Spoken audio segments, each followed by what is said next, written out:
경제와 정의를 다 잡는 KBS 홍사훈 기자. 경제 정보를 이렇게 재미있게 알려드리는 프로그램은 홍사훈의 경제쇼 플러스뿐입니다. 네, 안녕하십니까. 홍사훈의 경제쇼 플러스, 저는 경제와 정의를 다 잡는 홍반장 KBS 기자 홍사훈입니다. 올해 1분기 서울 아파트 전세 거래 가운데 3분의 2가 지난해 4분기보다도 더 낮은 금액에 계약됐다는 통계가 나왔습니다. 그리고 서울 지역 아파트 매매가 대비 전세 가격 비율도 2011년 이후 지금 11년 만에 최저치로 떨어졌다는 그런 보도도 있었습니다. 전세 가격 하락이 부동산 시장에 어떤 영향을 줄지, 또 부동산 PF 부실 문제가 부동산 시장과 한국 경제에 어떤 영향을 가져올지 오늘 좀 자세히 살펴보겠습니다.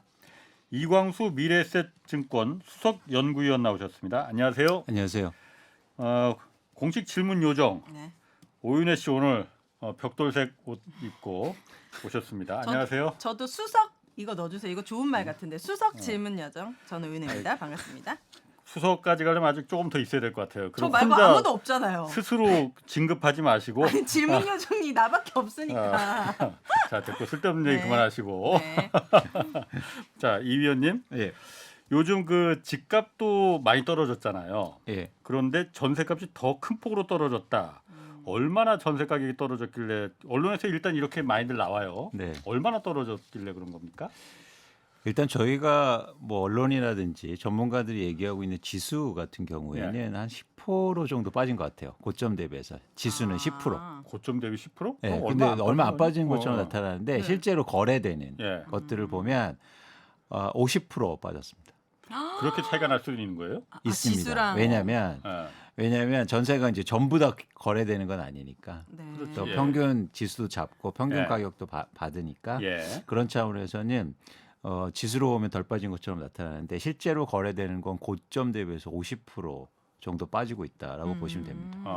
근데 오르기를 많이 올랐잖아요. 저희 집만 해도 2배 올랐거든요. 전세값이. 그렇죠. 그렇지. 예. 예. 네, 그러니까는 오른 만큼 빠지려면 아직 조금 남았는데. 50% 빠졌으면은 그 오른 만큼 빠진 거 아니에요 지금? 그래요, 거의. 그러니까 일부 지역은 2018년 가격으로 돌아간 거예요. 그러면 오른 게 빠진 거죠. 예. 왜 코로나 그렇게 전. 되냐면 네네. 그러니까 그게 100% 오르면 예. 50% 빠지면 제자리로 돌아갑니다. 산수를 그렇지. 합니다. 아, 그렇지. 네네. 산수를 합니다. 제가 산수가 부족해가지고 하나 수석은 빼도록 하겠습니다. 수석 아직 좀 아닌 수석, 걸로. 돌머리 이걸로 하겠습니다. 예, 네. 예. 그건 또 아니고 또 그렇게까지 또. 알겠습니다.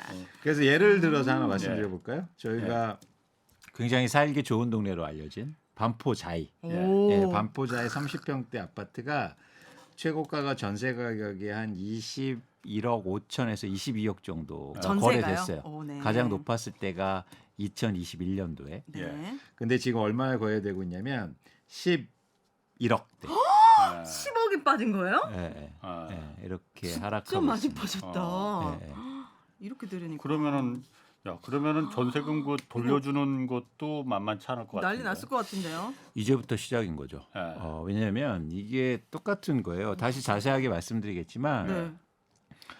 이게 저는 어떤 상황과 유사하게 보냐면 실리콘밸리 은행 망했잖아요. 예, 미국에. 예, 예. 그 상황하고 비슷하게 좀 보고 있어요. 그거하고 왜요? 어떻게? 그러니까 이런 거죠. 예. 보세요. 실리콘밸리 은행이 왜 망했냐면 예. 예금자들이 예금을 맡겼어요. 은행에. 예. 근데 은행에서는 이자 줘야 되니까 그걸로 채권을 사놓은 그렇죠. 거죠. 국채를 샀죠. 예. 장기 국채를. 근데 예금자들이 어느 날 예금 인출을 시작했어요. 예. 내 돈 돌려놔. 예. 그러니까 가격은 떨어진 채권을 어쩔 수 없이 팔아서 그렇지. 그 예금을 돌려주다 보니까 다 못 돌려주니까 예. 망한 거예요. 예. 그러니까 이것처럼 사실은 전세금도 예. 만약에 투자자가 갭 투자를 해놨다라고 하면 예. 그러면 그거 은행에서 예금 맡겨놓은 거고 똑같잖아요. 그렇죠. 예. 그렇지. 그래서 전세금으로 해서 집을 사놨단 말이에요. 네. 근데 우리나라가 그러니까 강남을 비롯해서 전세금이 이렇게 많이 빠진 건 역대 처음 있는 일입니다. 아 그래요? 네. 그러니까 쉽게 말해서 예금 인출이 일어나기 시작하는 거예요. 전세금이 돌려달라는 거. 이해하셨죠? 뱅크런이 아니고 전세런이네. 제가 그래서 다음 레포트 제 제목이 전세런이에요. 어머나. 예. 아 예. 이게 사실 이게 웃을 일이 아니긴 이거 한데. 무슨 일이야? 아니, 네. 예. 근데 그러니까 오인하 씨 한번 생각해 보세요. 그럼 어떻게 해야 됩니까? 그 갭 투자로 집을 사놨는데 네. 전세금을 돌려달라고 그래. 그럼 어떻게 해야 되지? 그러면 둘 중에 하나 해야죠. 집을 팔아 싸게 집을 팔아야지. 싸게 팔든지 혹은 아니면 대출을 받아서 다시 전세금을 돌려주든지. 네. 그러니까 어쨌든 사실은 갭 투자한 분들은 그동안 금리 인상의 영향을 받지 않았어요. 그렇죠. 그렇잖아요. 그렇죠. 네. 예, 예. 왜냐하면 은행에서 돈을 꿔서 집을 산 게 아니기 때문에. 그렇지. 높은 전세금으로 산 거니까. 그렇죠. 네. 근데 이제부터 본격적으로 금리 영향도 받게 되고 예. 사실 집값 압박도 받기 시작했다는 겁니다. 예. 일종의 뱅크런하고 아주 유사한 형태로 가는 거죠. 듣고 보니까 그렇네. 이게 그러면은 집값이 하락할 수 있는 어떤 시그널이 되는 거 아닙니까? 굉장히 중요하죠. 그래서 저희가 전수 조사를 해봤어요. 예. 특히 지난해 말부터 올해 1월까지 서울의 주요 지역에서 집값이 가장 많이 빠진 지역들, 네. 대표적으로 송파구와 성동구가 있었는데요. 그 지역이 왜 집값이 많이 빠지냐? 많이 올라서. 전세금 때문입니다. 아 전세금이 너무 급격하게 떨어지니까 빠지니까 어쩔 수 없이 집을 싸게 내놓는 거예요. 파는 거구나. 일단 왜 서울 송파구와 성동구가 전세 가격이 유난히 많이 빠졌어요? 거기가? 대표적으로 헬리오시티가 2019년에 입주하는데 네. 2019년, 20년에 했죠. 그다음에 20년, 21년에 하면서 22년에 만기가 돌아오는 거죠. 예. 아. 그러니까 만기가 돌아오면서 전세 가격이 떨어지니까 네. 그게 딱 시기가 맞춘 거죠. 음. 그러면서 사실은 전세 가격 하락이 여파가 큰 거죠. 예. 요즘 집주인들이 연락을 안 받는답니다. 아 무서우니까. 전세 전세 뺀다고 돌려달라고. 할까봐. 네, 전세 돌려달라고 하니까. 아, 네. 그렇지. 네. 그러니까 근데 이게 저희가 항상 네. 이게 잘 봐야 되는 게 이런 경험이 없었다는 거예요. 전세금이 이렇게 엄청나게 이렇게까지 빠져. 절반으로 빠진 적이. 네. 한꺼번에. 네. 그러니까 아까 말씀하신 게 되게 중요한데 그럼 왜 빠지느냐? 이게 여러 가지 이유가 있겠죠. 많이 올랐기 때문이요. 예. 특히 언제 많이 올랐냐면 20년과 예. 21년도에 많이 올랐어요. 맞아요, 맞아요. 네. 그러니까 20년에 왜 올랐냐면 임대차 보호법 때문에 갱신권 쓰면서. 예. 그게 왜 그 영향을 미치냐면 갱신권 쓰다 보니까 네. 전세 물건이 많이 안 나와요. 다 네. 갱신권 쓰니까. 네. 그래서 공급이 부족한 이유가 있었고 아. 신규 계약할 때도 집주인들이 4년을 못 올리니까 한 번에 확 올린 거예요. 그렇죠.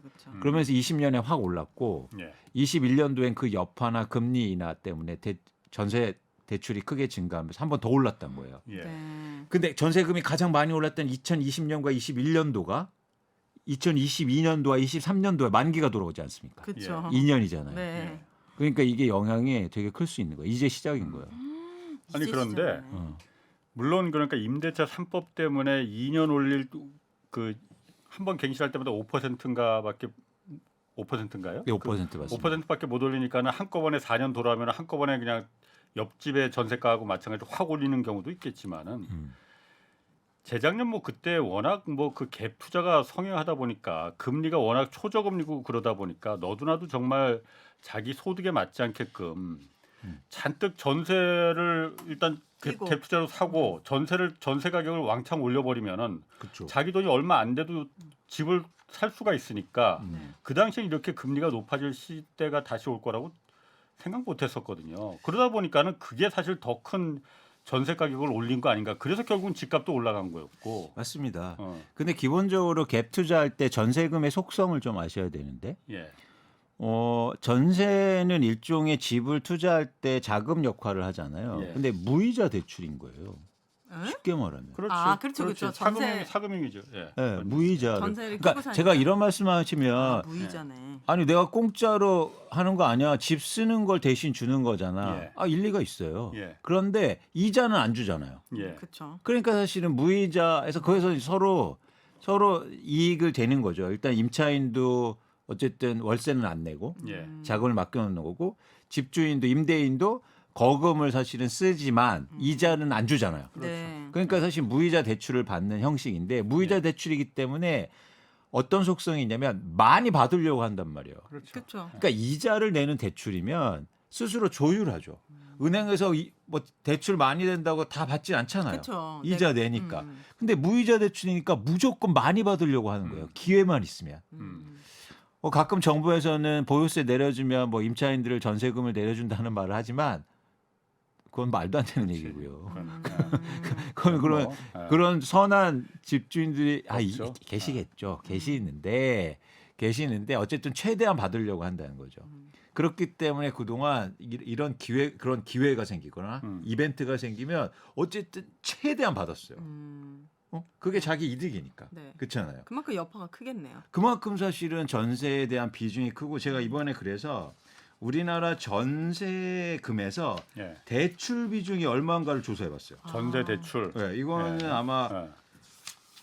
국내에서 처음 제가 한 것 같은데 오늘 단독 나오는 겁니다. 단독이죠, 단독. 특정 왜냐면 나갑니다. 그러니까 전세 보증금에서 예. 대출이 차지하는 비중. 이게 되게 중요하잖아요. 예. 네. 제가 2022년 기준으로 봤더니 우리나라 전세 보증금에서 38%가 대출입니다. 보증금의 38%가 대출이라고요? 네. 1억이면 3,500만 원 대출 받아서 3,800만 원 거죠, 정확히. 예. 네. 38%니까. 예.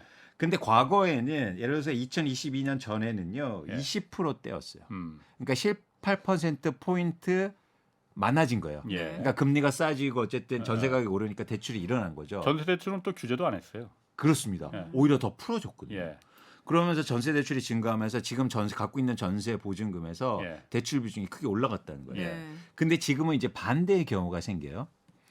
자, 금리가 올라가니까 어쨌든 전 세입자도 부담을 느끼죠. 부담스러워요. 대출 받았으니까. 네. 그런데 지금 시장 상황이 입주 물량이 증가하면서 전세금이 떨어지고 있잖아요. 그러니까 이제 세입자들은 최대한 그렇지. 싸게 하려고 할 거란 말이에요. 그래야 대충은 자기 갚아야지. 빚을 갚으니까. 그렇죠. 예. 예. 그렇죠. 예. 그래서 이제는 조금만 싸면 이사 가기도 하고. 맞아요. 예전에는 조금 올려줘도 그냥 한 집에 그냥 살자. 이사 비용이 싸니까. 비싸니까. 예. 네. 그러니까 지금은 최대한 노력한다는 거죠. 예. 그러면서 이 대출을 낮추기 위한 노력을 굉장히 가열차게 하고 있다. 맞아요. 그러니까 더 내려가는 속도가 빠른 거예요. 예전에는 집주인하고 대충 이렇게 협의해서 네. 그래 뭐 이사 가기도 그러니까 그렇지. 협의를 봤는데 지금 엄청나게 노력하고 있다는 겁니다. 네. 그래서 저는 이 내려가는 속도가 되게 더 빨라질 거라고 보고 있어요. 아, 전세금이 전세금. 하락하는 이유가 대출 갚아야 되니까 아. 임차인들도. 그럼 더 떨어질 수 있습니까 여기서 전세 가격이? 그러니까 아까 이제 50% 많이 떨어진 데로 50% 떨어졌다고 말씀드렸는데 이제 여기에서 일단 수렴하겠죠. 모든 전세가 새로 계약하면서. 그러니까 이게 가격은요. 주택 가격은요. 뭔가 변동이 일어날 수 있어요. 그러니까 어떻게 얘기하냐면 가격이 떨어지면 안 팔면 되잖아요. 네. 근데 전세금은 떨어지면 만기는 무조건 오기 때문에 그렇지. 내줘야지. 무조건 네. 떨어지는 거예요. 예. 네. 그래서 이게 되게 회피 가능성이 적어져요.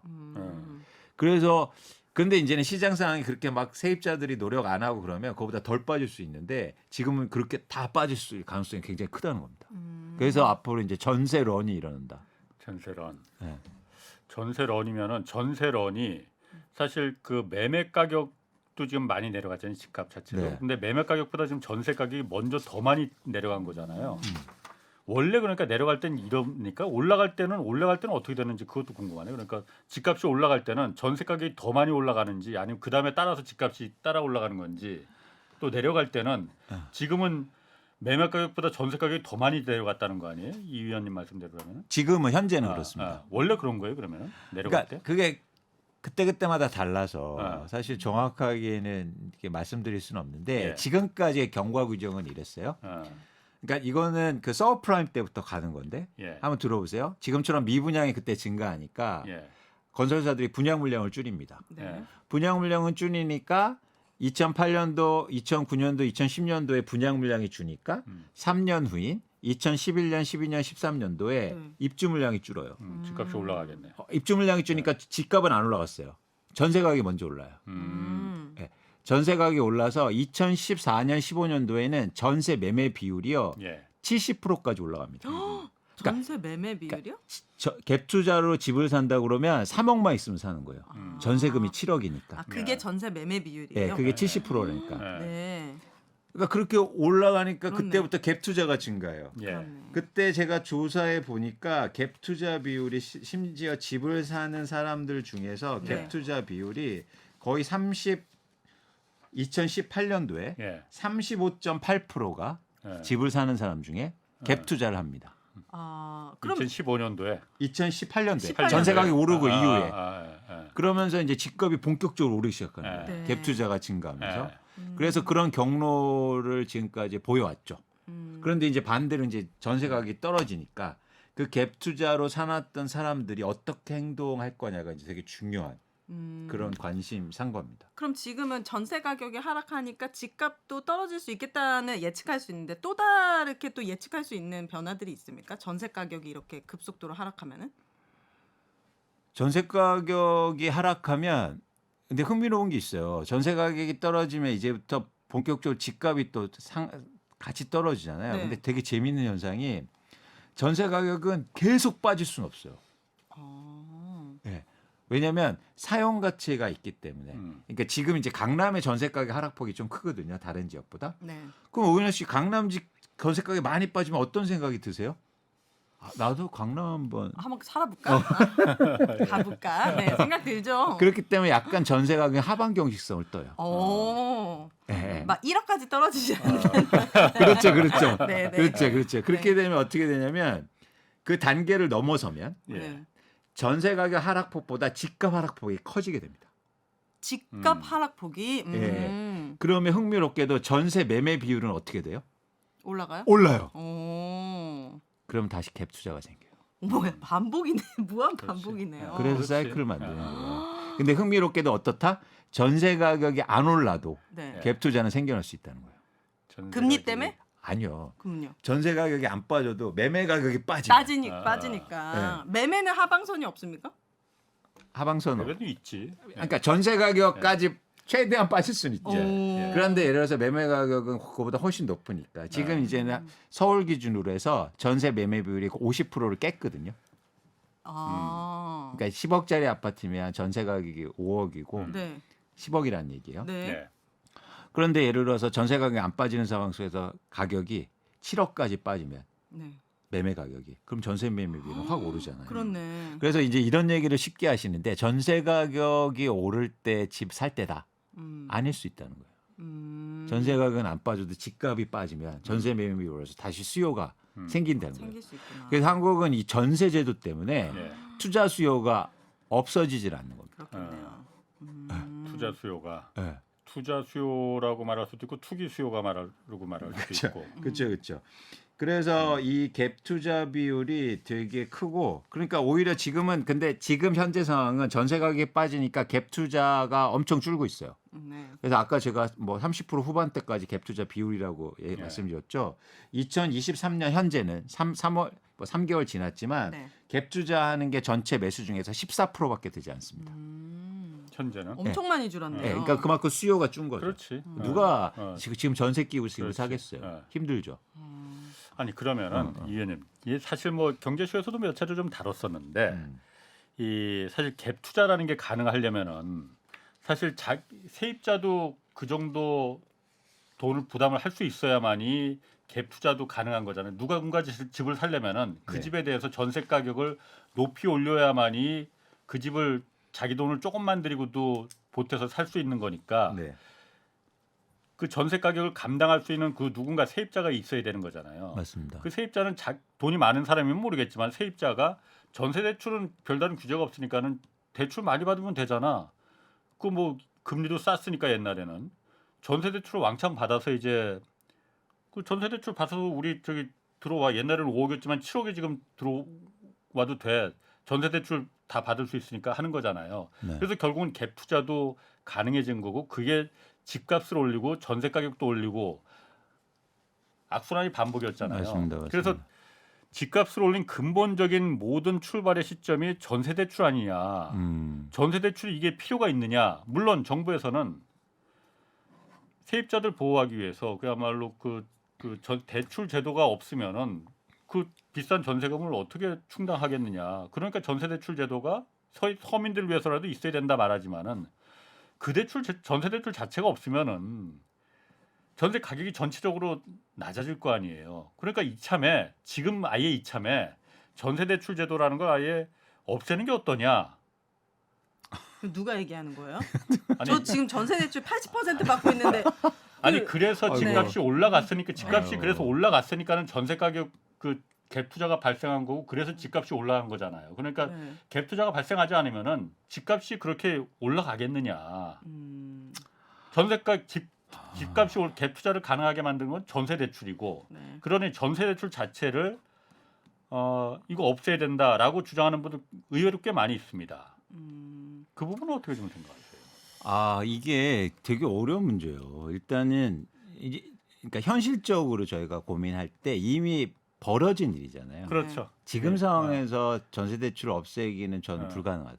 예, 예, 이미 이거- 벌어졌으니까. 예, 이미 이거 그러면 시장은 뭐 굉장히 어려워질 수도 있고 예. 예를 들어서 그걸 없애는 순간 우리나라 집값은 뭐 폭락할 수도 있고 뭐 이렇게 되니까. 예. 근데 여기서 저희는 이제 현실적으로 합리적인 방안을 찾아가야 되고요. 예. 네. 현실적인 방안을 모색해야 되는데 좀 근본적으로 저희가 고민을 해보자는 거죠. 뭐냐면, 그러니까 전세나 월세가 힘든 건 예.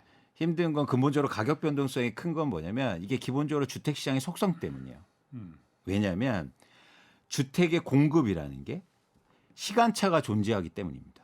네, 그렇죠. 그렇죠. 그러니까 예를 들어서 전세나 임대차 시장이 흥미로운 건 음. 투자 수요는 없어요. 그렇죠. 그건 그러니까 뭐. 전세로 나는 투자 목적으로 전세를 두 채 살아. 아, 이런 사람은 없다는 없죠. 거죠. 네, 네.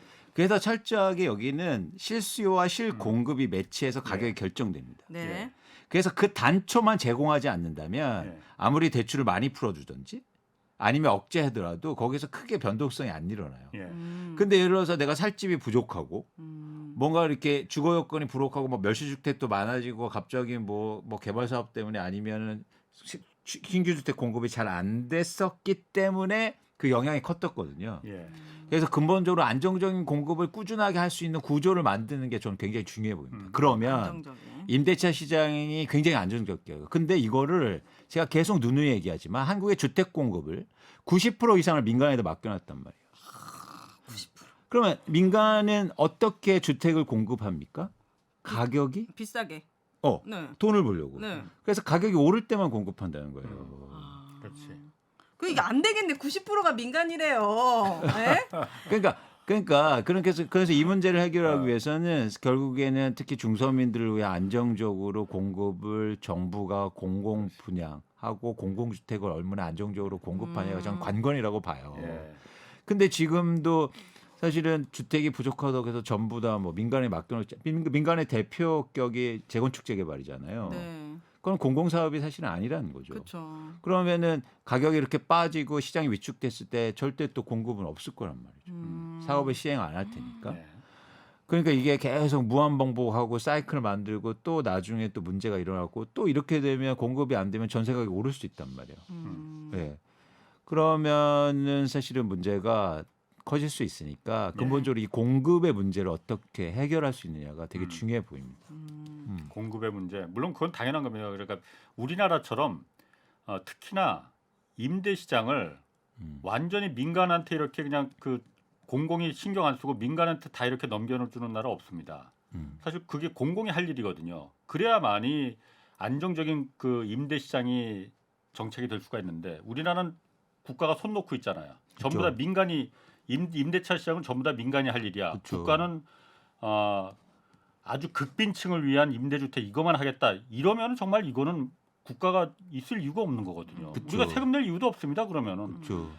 가장 중요한 게 내가 살 집을 갖다가 안정적으로 내 집이 내가 돈이 없더라도 안정적으로 들어가서 적당한 내 소득에 맞게끔 살 수 있는 임대 시장이 마련해 주는 게 국가가 할 일인데 그걸 국가가 우리는 손 놓고 있잖아. 민간이 해야 돼. 근데 민간은 돈 벌려고 하는 거거든요. 임대든 매매든 뭐 그거는. 그러니까 그 부분은 당연히 이제 공급이 안정적이 된다는 거는 그 제가 이 위원님의 말씀에 네. 철저하게 동의하는데 이것도 제가 또 말이 많아지긴 하는데 네. 그 전세대출 제도라는 게 사실은 전임 정부에서 집값이 그렇게 막 미친 집값이 될 때 사실 온갖 규제를 다 했잖아요. 그때도 이제 전세대출 때문에 안 된다. 갭 투자 지금 전세대출이 있으니까 가능한 건데 전세대출이 있으니까 20대 소득이 얼마 되지도 않는 사람들이 대출 잔뜩 받아서 아무 규제를 안 뒀으니까는 그거 받아서 집 산 거 아니냐. 지금 와서 그 화살이 돌아오는 거잖아요. 나중에 깨닫고 부랴부랴 나중에 뒤늦게 이제 전세대출 제도에 대해서 규제를 들어가기 시작했거든. 이미 늦었지. 그렇죠. 이미 늦었습니다. 그렇죠. 왜 그때 전세대출 제도를 그렇게 집값은 매매는 규제를 하면서 전세대출은 그냥 풀어줬는지 그건 모르겠습니다. 그게 이제는 생각해 보면 그러니까 무주택자들을 위해서 선이라고 생각한 거죠. 전세 대출이라도 잘 해줘야. 예. 그래서 안정적인 집 전세를 얻어라라고 선의해서 정책을 했는데 그렇죠. 그게 역효과를 받아서 갭 투자로 이용이 돼 버린 거예요. 그렇죠. 이게 빌라왕도 그런 거예요. 사실은 청년들한테 1억을 대출해 줬단 말이에요. 예. 그러니까 딱 빌라 주인들이 1억만 전세를 받은 거예요. 황당하죠. 그걸 악용한 사람들이. 예, 그 있었군요. 대출이 되게 쉬웠으니까. 그 금리가 이제 올라가면은 전세보다 월세 시대가 올 것이다라는 얘기를 많이 들었고 저희 아파트 단지도 월세 계약한 사람들이 엄청 많았거든요.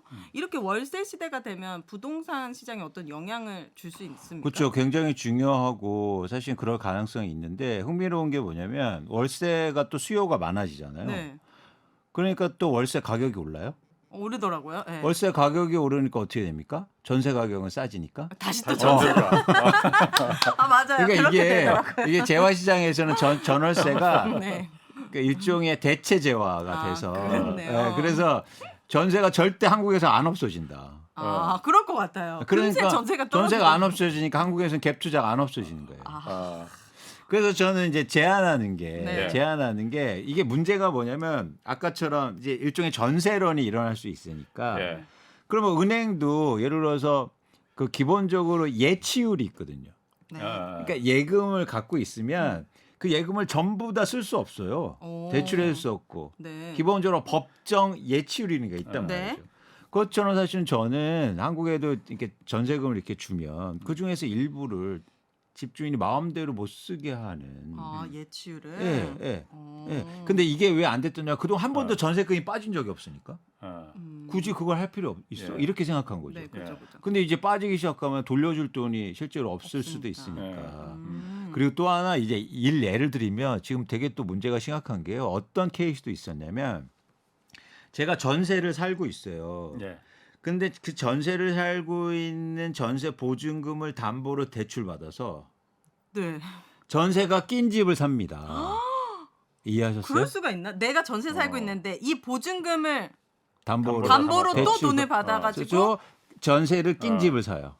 어지럽다. 머리가 좋아야지 할 수 있을 것 같아. 그게 굉장히 성행했어요. 진짜요? 네. 그러니까 내가 보통 그게 되나? 의원님 씨 보통 네. 그 무주택자분들이 갖고 있는 재산이 전세가 대부분이잖아요. 네, 그죠. 전세. 근데 보증금. 전세인데 집을 너무 사고 싶어도 전세가 살고 있으면 못 사죠. 못 사죠. 네. 돈이 없잖아요. 예. 갭 투자를 하고 싶어도. 네. 그러면 유일한 방법이 이 전세로 대출 받는 거예요. 이 전세를 담보로 1금융권에서 대출해줘요? 네. 그래요? 새로운 방법을 그 또 대출 그러면 전세 그 담보 대출을 대출. 기본적으로 전세금을 준 게 아니라 그 대출을 또 전세 낀 집을 샀단 말이에요. 그래서 무주택자들이 그렇지. 네. 무주택자들이 집을 산 경우가 굉장히 많아요. 네. 자, 이 경우는요. 네. 굉장히 심각한 겁니다. 그럴 것 같은데요? 네. 전세금이 떨어지기 시작하면 떨어지면 그러면 내가 살고 있는 집도 위협을 받고 전세금 네. 대출 받을 게 또 없잖아요. 이건 네. 집만 팔아서 되는 문제가 아닌데. 예, 이런 상황이 이제 시작된 거죠. 그런 경우도 지금 그 문제? 많이 있어요. 그러니까 그게 문제가 될 정도로 많이 있나? 전 많다고 봐요. 그래요. 예, 많다고 보고 예. 그런 것들이 한두 건 나오면서 이제 금매가 이루어지는 거예요. 경매도 이루어지고. 왜냐하면 집을 내가 갖고 있는데 굳이 그렇게 막 10억짜리 15억만큼 싸게 팔 이유가 뭐가 있겠습니까? 예. 뭔가 쫓길 때 그렇잖아요. 네. 그런 현상들이 이제 나타나고 있는 거예요. 그런데 근본적으로 제 생각에는 전세 가격이 지금 떨어진다는 거는 나쁜 거 아니잖아요. 사실 그 서민계층에서는 전세 가격이 비싸서 나쁜 거지. 전세 가격이 떨어진다는 거는 실제로 전세만 아까 말씀하신 대로 그 전세금을 다시 대출받아서 다시 갭 투자한 이분들은 정말 피해가 정말 가슴이 조마조마하겠지만은 전세 가격 자체가 떨어진다는 건 나쁜 거 아니잖아요. 네, 네. 그러니까 그런 부분에 대해서 너무 그러니까 아까 제가 전세 대출 얘기도 잠깐 얘기했지만은 이참이 지금이 자꾸 기회라고 제가 말하는 게 지금 이렇게 전세 가격이 왕창 유례가 없을 정도로 많이 떨어졌을 때 네. 이제는 전세 대출 받을 일도 없을 거 아니에요. 충분히 낮아졌으니까 이때 그러니까 확실하게 그냥 딱 그 전세 대출에 대해서 일정 이상은 이제 이만큼 떨어졌으니까 다시 올라가더라도 못 받아. 그러면은 전세 가격도 올라갈 일이 없고 그럼 집값도 갭 투자가 없으면 그만큼 올라갈 일이 없을 거 아니냐. 뭐 물론 제가 단순한 생각이긴 하지만 그럴 수 있죠. 그래서 뭐 이번 기회에서 전세 대출도 사실은 네. 그러니까 무작정 많이 해주는 게 선한 건 아니다. 근데 저는 기자님 말씀에 그거 약간 선입견일 수도 있다. 집값이 떨어지기를 바라는 사람이 많을까? 네. 집값이 오르기를 바라는 사람이 많을까? 저도 당연히 떨어지길 바라는 사람이 많을 거라고 생각했거든요. 근데 국내 대한민국의 자가 보유율이 60%가 넘는데요. 그렇다면 집값이 오르길 바라는 사람이 조금이라도 더 많다는 건데 기자님의 의견에 동의할 수 아니, 있을 그러니까 만한 그거는 사람은 많이 없을 수도 있다는 거죠. 국가가 생각할 일하고 그야말로 개인들이 생각할 일은 좀 달리 봐야죠. 네. 국가가 그러면 집값을 무한정 그야말로 끝없이 그냥 올리는 게 국가의 역할인 거냐? 그러니까 국가한테 하는 말씀이거든요. 저도 진짜 되게 의외였거든요. 그 강주에 봉선동이라고 진짜 부자 동네가 있어요. 네. 거기서는 대선 때 국민의힘 지지가 90%가 넘었대요. 강주였는데도. 그러니까 이게 자본 앞에는 정치적 성향도 180도 바뀔 수 있는 거라는 사실 알고 제가 뒤통수를 한 대 빵 맞은 기분이었는데 집값이 내가 생각했던 것보다 오르기를 바라는 사람이 되게 많다는 현실을 좀 직시해야 되겠다 이런 느낌이 그러니까 들었습니다. 당연히 집을 내가 갖고 있으면 당연히 내 집값이 올라가길 바라는 마음이 당연한 거죠. 그렇지만은 개개인의 마음과 국가 전체를 일종의 경영하는 그러니까요. 국가 경영의 문제는 좀 별개의 문제잖아요. 맞습니다. 국가가 그야말로 집값을 계속 올리는 방향으로 정책을 계속 써야겠느냐? 아니면 집값이 안정적으로 유지가 되는 걸 그 정책으로 써야겠느냐? 그건 뭐 물어보나 마나잖아요. 지금 어떻습니까? 좀 안정화되기 위한 방향으로 가고 있습니까? 정책이요? 네, 정부의 정책은? 정부의 정책은 올리는 정책이지 지금. 그러니까 모든 규제나 대출 규제나 부동산 규제를 다 풀어버렸잖아요 일단은. 그렇죠, 네. 그렇죠. 그런 상황이고 어쨌든 집값이 떨어지니까 또 네. 약간 발등에 불이 떨어진 것처럼 규제가 완화되고 있고 뭐 대출 규제라든지 뭐 이런 개발 규제들이 많이 완화되고 있습니다. 네. 근데 아까 이제 퍼센티지를 말씀드렸는데요. 예. 저는 거기에서 약간 흥미로운 지점이 발견돼요. 뭐냐면 그러니까 자가 보유를 말씀을 잘하셨는데 네. 거의 저희가 한 66%, 67% 되거든요. 오, 예. 진짜 엄청 많아. 높죠. 나만 없어.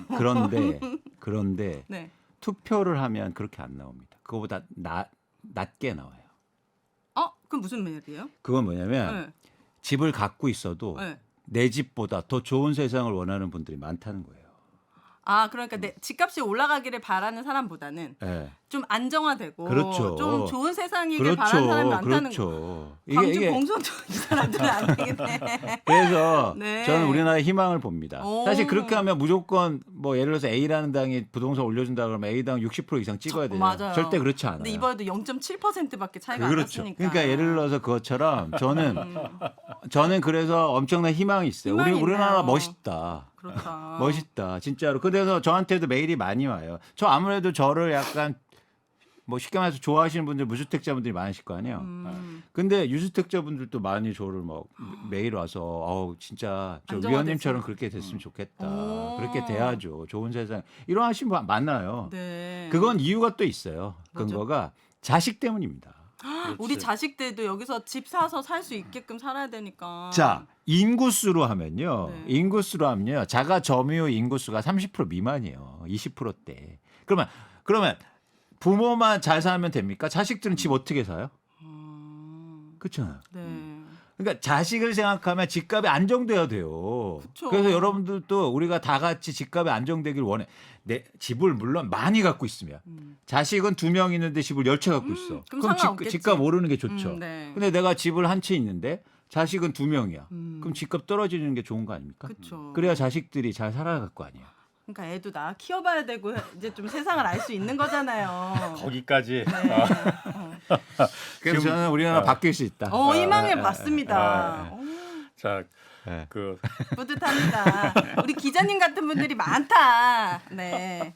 자, 근데 요거 하나만 더 말씀드릴게요. 예. 이게 갭 투자 하나만 말씀드릴게요. 갭 투자가요. 이제 제가 이번에 전수 조사를 해봤어요. 예. 네. 갭 투자가 실제로 얼마큼 많이 했냐. 네. 동네별로 다를 거 아니에요. 전수조사를 이 위원님이 어떻게 해요, 그거를 전국에 그러니까 약간 의심드는데. 집을 살려면 네. 주택 자금 조달 계획서라는 걸 제출. 맞아요. 그렇죠. 그 중에서 이제는 그 보증금 승계 계획을 예. 제출한 건수를 이제 자료를 얻어서 비율을 아. 계산해봤죠. 네. 아 이렇게 부동산마다 돌아다니면서 하는 아이 게 그건 아니고. 안 되고요. 그분 이렇게 한가하지 않습니다. 네.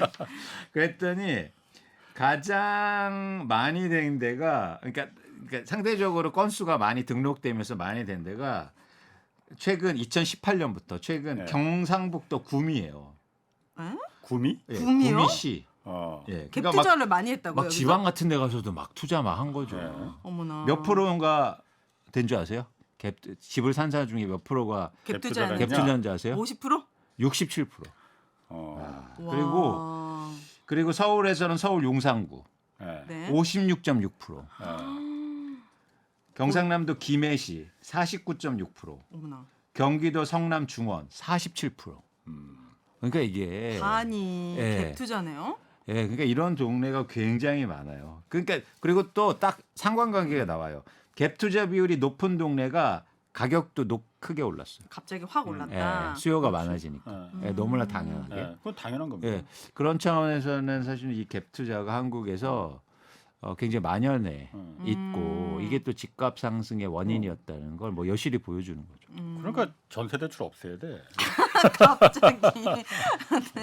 뭐 그냥 네. 제 개인 생각이니까 네. 조금 더 정책을 결정하고 연구하는 분들이 참고. 면밀하게 좀 생각을 하셔서 이런 의견도 있다는 거 뭐 좀 생각을 하시고 한국에서 지금 부동산 시장에서 지금 중요한 게 지금 그 전세 역전세난 요거 하나 하고 또 하나가 지금 언론에서 매일매일 요즘 매일 거의 나오는 게 이제 부동산 PF 부실 문제 이거예요 지금. 아.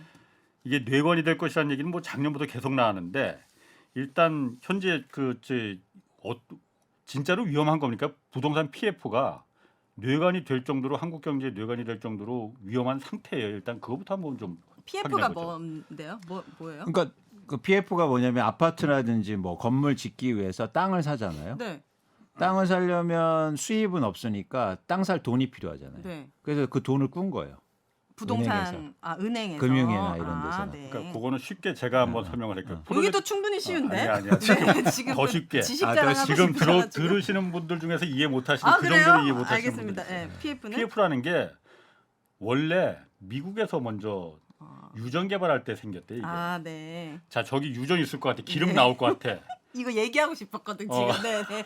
그런데 네, 유전. 네. 유전 있는데 내가 저거 파야 되는데 일단 돈이 들잖아요. 그쵸. 채굴 하는데. 근데 돈이 없어. 야 분명 저기 기름 있어. 내가 볼 때 누가 나한테 돈 좀 주면 내가 투자해봐. 그럼 내가 저기 한번 해볼게. 개발해볼게. 안 하잖아요. 네. 안 나오면 꽝이니까 망하는 거니까. 그때 이제 금융기관들이 너 확실해? 그럼 우리가 한번 조사해 볼게 하고 자기네들이 이제 은행들이 네. 유전 전문가들 찾아서 야 저기 진짜 있을 것 같아? 하면 어느 정도 한 80%는 있을 것 같아. 그러면 오케이 그러면은 우리가 이거 너희한테 돈 빌려줄 테니까 그 대신 이자 많이 줘. 투자 기름 나오면은 네. 이게 이제 시작됐어요. 담보가 없는 실체에 대해서 미래 가능성을 보고 돈을 금융기관들이 태워주는 거 이거 이제 PF라고 하는 거거든요. 아우. 제 말이 맞죠? 맞습니다. 맞습니다. 그래서 아주 좋습니다. 그래서 네. 일종의 벤처 투자죠. 네. 아 힘들어라. 아유, 그래서 이 부동산이 PF를 많이 해줬다는 겁니까? 우리나라 부동산에 은행이 그렇죠. 금융권이 금융권이 굉장히 많이 해줬다. 어. 네. 그러니까 어느 정도 지금 진짜 심각한 상황이냐? 그러니까 이게 심각하다는 거는 두 가지 정도로 저희가 판단할 수 있는데 첫 번째는 규모가 커졌다는 거에서 심각성이 있을 수 있잖아요. 예. 그리고 두 번째는 뭐 우량 대출을 많이 해줬으면 문제가 없는데 네. 지금 이제 미분양 아파트 증가하고 있고 부동산 시장이 안 좋아지니까 네. 이제 부실화될 가능성. 예. 그래서 실제로 최근에 이제는 연체 비율이 증가하고 있거든요.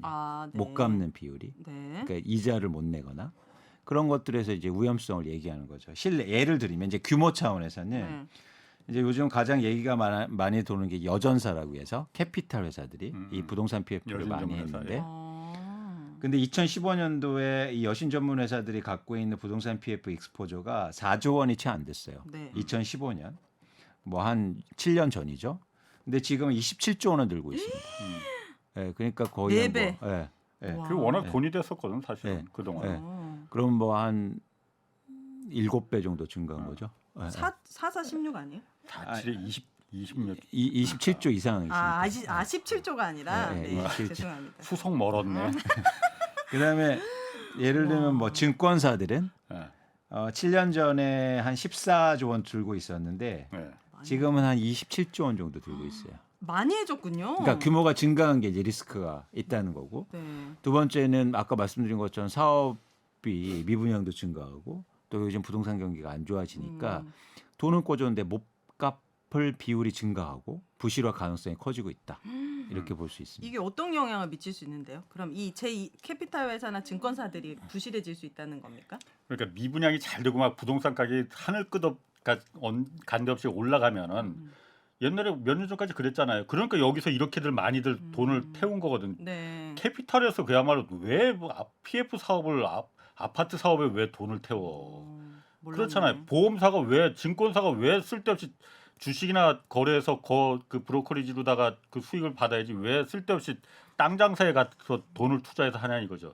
왜냐하면 그게 거기서 워낙 많은 돈이 되니까 나오니까 네.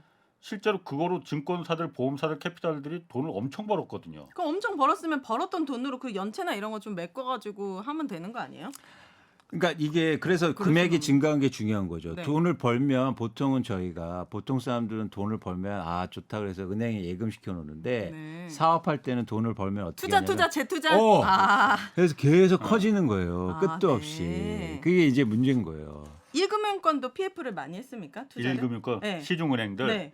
1금융권은 상대적으로는 적죠. 적어요. 아. 예를 들어서 은행 같은 경우에는 2015년에 23조 원이었는데 지금은 한 31조 원 정도 되니까. 많은데? 아니. 다른 거 증가한 거보다는 아. 네, 많지는 않죠. 반면에 이제 은행들은 자기 자본 규모도 훨씬 커졌으니까 자기 돈 규모도 그런 차원에서는 상대적으로 리스크가 적다고 판단할 수 있는데 어쨌든 우리나라 부동산 PF가 상당히 규모도 크고 네. 부실화될 가능성이 조금 높아지고 있다 이렇게 보일 수 있습니다. 일단 지금 올해 하반기에 차례차례 문제가 이제 이제 만기가 돌아오는 PF 또 브릿지론이라고 하잖아요. 그런 게 있을 수 있다라는 거거든요. 그러니까 이게 좀 어려워지긴 하는데 PF와 브릿지론이 따로 있는 거잖아요. 그렇습니다. 브릿지론이 윤혜 씨 모르시죠? 다리. 그러니까 맞아요. 브릿지. 다리가 맞아요. 다리 놓는 거. 다리 맞아요. 그런 느낌인데. 맞아요. 네. 정확하게 그거 먼저 설명을 지낼 때? 해주셔야 자, 돼. 예. 그러니까 뭐냐면 그러니까 이게 부동산 사업이라는 게 순차적으로 진행되는 거잖아요. 네. 처음에 땅 사고. 네. 그다음에 인허가 받고 아, 네. 인허가 받으면 분양하고 사업 착공하고 이런 진행이잖아요. 근데 땅 사고 인허가 받기 그 전에 사업의 불확실성이 좀 있잖아요. 그때 어쨌든 땅값은 꿔줘야 되잖아요. 근데 불확실성이 있으니까 금리가 굉장히 높을 거 아니에요. 네. 내가 꿔줄 때. 굉장히 비싼 돈에. 근데 금리를 낮출 수 있는 방법이 있어요. 보증? 아니요. 담보? 아니요. 내가 야라고. 금방 갚아줄게. 아, 빨리 줄게. 그러니까, 기한을 정해줘. 그러니까 기한을 줄인 거예요. 네. 그래서 단기로 하면 금리를 싸게 줄 수 있잖아요. 네. 그럼 불확실성이 적어지니까. 그래서 그 사업이 완전히 진행되기 전까지 짧게 빌려주는 돈. 아, 그게 브릿지론. 한 3개월 정도 네, 3개월. 어. 3개월, 6개월. 그래서 쉽게 말해서 진짜로 사업이 진행되기 전까지 필요한 돈들을 짧게 빌려주면서 금리를 상대적으로 낮춘 거죠. 그런 돈들이 상당히 많다는 겁니다. 뭐 상대적으로 금리가 낮다 하더라도 네. 일반 대출이나 이거보다는 훨씬 높은 거죠. 아, 그렇죠. 당연히 훨씬 높죠. 훨씬 높죠. 사업이 불확실하니까 아직 PF로다가 진짜 금융기관들이 돈을 태우기에는 아직 불확실해. 네. 그런데 일단 시행사들이 저 땅도 지금 사야 되고 빨리 땅 주인들도 빨리 이제 내보내야 되고 그러니까는 이거 그 사이에 잠깐 한 3달만 우리한테 돈을 좀 빌려줘. 그럼 우리가 이 정리 작업해서 본 PF를 이제 받아올게. 그럼 브릿지는 누가 돈을 빌려주는 거예요? 그게 이제 증권사, 캐피탈, 보험사들이 다 여기다도 브릿지론을 다 태운 거거든요. 아. 그러니까 왜냐면 금리가 굉장히 높으니까 이거는 위험하니까는 3개월만 우리가 빌려줄게. 그러니까 한 10% 이자 우리 줘야 돼. 원래는 한 15% 줘야 되는데 제 말이 맞는 거죠? 맞습니다. 맞습니다. 그러니까 10%도 굉장히 높은 거잖아요. 네. 그래도 그 돈이 시행사들은 아쉬운 거지. 아쉬우니까. 아쉽죠. 그러니까 그걸 받아서 빨리빨리 해서 어느 정도 정지 작업이 다 되면은 자 이제 건설사 들어오고 이제 우리 본 PF로다가 본 PF를 받아서 사업이 시행되는 거예요. 그 본 PF도 증권사 캐피탈 해주고 브릿지도 여기서 해줬다는 거예요? 그렇죠. 본 PF는 그런데 일단 그 시중 은행들이 큰 은행들이 아. 대형 비중이 좀 크죠. 들이 거기가. 좀 많이 해줬고 네. 네. 네. 근데 지금은 그런데 올해 음. 부동산 시장이 워낙 안 좋으니까 미분양들만 사업성들이 안 좋아지니까 브릿지론으로 잔뜩 빌려서 아이고. 땅 그좀 정지라고 해놓고 본 PF로 넘어가야만 이게 부동산 사업이 시행되는 거잖아요. 네. 이게 지금 본 PF로 넘어가는 게 없다면서요. 제로라고 하네요. 한 건도 없어요. 네. 올해 들어서. 하긴 제가 건설사나 다른 데라 하더라도 건설사라 하더라도 지금 부동산 시장이 이렇게 안 좋은데 함부로 내가 못 들어갈 것 같아요. 그렇죠. 그리고 뭐 1금융권도 본 PF를 진행을 안 시키겠죠. 예, 그리고 사업 인허가도 좀 어려운 거고. 예. 그러니까 분양하면 미분양을 하는데 그 리스크를 사실 감내할 수 없는 거죠. 그렇죠. 그래서 일단 지금은 단기 채권을 계속 들고 있는 겁니다. 예. 근데 만기가 짧으니까 만기가 올 거 아니에요. 네. 근데 지금 만기 연장을 그냥 해주고 있어요. 아 그냥요? 어. 아니 그건 어. 그냥 해주는 건 그냥이라는 표현은 아니고 네. 이제 그냥 상도 한 번만 봐줘. 이렇게 그렇게 해서는 안 돼요. 금융사들이 어떤 금융사들인데 그걸 그러니까요. 갖다 그렇죠. 안 되겠죠? 뭐 금리를 올려주기 하고 있는데 아. 어쨌든 금리를 올려주거나 금융당국에서 금융당국에서 어. 시장에서 연장을 해줘라 이런 주문들을 좀 하고 있다는. 당장 다 죽게 생겼으니까 그렇죠. 일단은 연장을 해줘라 어. 네. 라는 거거든요. 근데 좀 위험해 보이는데요. 이 그러니까 시간 언제까지 이렇게 가냐는 거죠. 그쵸. 언제까지 이렇게 갈 수? 미분양이 금방 끝날 것 같지도 않은데. 왜냐하면 사실 이게 지난번에 대우건설에서 울산에 오피스텔 사업하다가 브릿지론에서 본 PF로 넘어가기 전에 야 이거는 보니까는 우리 안 되겠다 했고 440억을 그 대우건설 큰 회사가 네. 가장 정확하게 알고 있을 거 아니에요. 차라리 지금 440억 손해 보는 게 낫겠다고 빠져버린 거예요. 440억 손실 보고 그렇지. 빠졌어요? 이게 만약 본 PF로 넘어서 자기 그 대우건설에서 이걸 만약 준공 본 PF로 가면은 네. 건설사에서 준공을 끝까지 하겠다는 그 도장을 찍어야 되거든. 각서를 써야 되거든. 그때는 일종의. 발을 뺄 수가 없군요. 그럼 진짜 1,000억 이상 손해를 볼 가능성도 있겠다. 미분양 이거지. 나고 막 그쵸, 이러면은 그래서 이거를 이제는 다시 시행사나 그 브릿지론 그 주체의 입장에서 한번 생각해 볼 필요가 있어요. 왜 이런 얘기를 하냐면, 그러니까 만기 연장을 계속 해줄 수는 있어요. 그렇죠? 금융당국이라든지 아니면 뭐 채권자들이 합의를 해서 연장해 주면 되잖아요. 대신 금리를 올려서 받으면 되니까. 예. 근데 지금 어떤 거냐면 이자도 후불제로 하고 있거든요. 어째 그런 식으로 이제 계속 갈 수는 있습니다. 네. 근데 이제 시행사들은 그 브릿지만 갖고 있는 건 아니잖아요. 본 PF도 하고 있고 다른 사업도 하고 있단 말이죠. 그렇죠? 그래서 이 브릿지로는 그 갖고 있는 포트폴리오에서 한 10%에서 15% 내외일 가능성이 되게 높아요. 예. 나머지 80%는 지금 사업을 진행하고 있는 게 많을 겁니다. 네. 그렇죠? 네. 그렇기 때문에 버틸 수 있는 힘은 있어요. 다른 본표가 있으니까. 근데 지금 이 본 PF도 문제가 생길 여지가 커지고 있어요. 이유는 뭐냐면 미분양 아파트 증가 때문에. 근데 본 PF는 언제 문제가 진짜 생기냐면 중공업 미분양이 되면. 준공 후 미분양이 예, 예. 되면 그러니까 분양한 시점에서 미분양이 나는 건 괜찮아요. 네. 근데 끝까지 가서 미분양이 나면 그러면 PF의 본 PF 만기가 돌아오고 그러면 못 갚으면은 문제가 생기는 겁니다. 예. 네. 그래서 과거에도 금융위기 때 2008년도에 우리나라 미분양이 16만억 우리 역대 최대치를 찍는데 예. 그때는 오히려 건설사들이 실적이 좋았어요. 왜요? 진행하고 있으니까 별 문제가 없는 거예요. 언제 문제가 생길 것 같아요? 다 짓고 그렇죠. 아파트 짓는데 몇 년 걸립니까? 3년? 거의 비슷해. 네. 2년 반 정도. 오, 그래 빨리 짓네 진짜. 네. 그러면 언제 그래서 건설사들이나 PF 부도가 제일 많이 난 줄 아세요? 2010년. 2010년. 그러면 생각해 보자고요. 저희가 지난해 말부터 미분양이 증가하고 네. 본 PF에 문제가 생겼어요. 2022년. 네. 그러면 언제 이게 입주가 되냐면 내년 상반기입니다. 내년 어. 상반기부터 이제 내년 상반. 본 PF에 문제가 생길 수도 있어요. 그럼 본 PF가 생기면 이 브릿지론도 이제 문제가 생깁니다. 생기겠죠. 왜냐하면 그 포트폴리오가 엇그러지니까. 예. 그러면 이게 가중돼서 문제가 커질 수 있다는 거예요. 아 그러면은 분양가를 좀 낮춰가지고 왜냐면 집을 사고 싶은 사람들이 있는데 비싸서 안 사는 분들이 있을 수도 있으니까 네. 분양가를 낮춰서라도 미분양을 안 시킬 수 있는 방법은 없는 겁니까? 그러니까 사실은 지금까지 버틸 수 있으니까 분양가를 이렇게 내리지 않지만 네. 시간이 가면 갈수록 내려야지. 분양가를 내려야겠죠. 그렇죠. 지금 그런데 본 PF 내년 상반기 이제 본 PF가 부실이 되는 문제까지는 지금 내년 상반기 가면 또 혹시 또 금리가 또 내려가고. 왕창 또 내려갈 수도 있고 부동산 가격이 또 미친 듯이 또 이거 하루가 맞아요. 모르니까 네. 그럴 수도 있으니까 그건 그렇다 치고 네. 당장 이제 단기 브릿지론 이게 문제가 돌아오는 거잖아요. 네. 만기가 음. 6월부터 이제 그 금융당국에서 일단은 3개월 무조건 다 연기시켜줘 했던 게 6월부터 이제 만기가 다시 돌아오는데 그때부터 이제 그럼 그 브릿지론들 막 돈 달라고 내 돈 달라고 하면은 그거 어떻게 해야 되는 거예요? 아니 그러니까 말씀드린 것처럼 그것도 이제 합의나 어. 이런 과정을 통해서 연기가 가능하다는 거예요. 또 연기를 네, 시켜준다. 그렇죠. 연기. 그러니까 더 높은 이자를 주고 그럼 시행사가 아 근데 시중 금리가 떨어졌잖아요. 어, 그래서 사실 금리를 계속 올리지는 않겠죠. 예.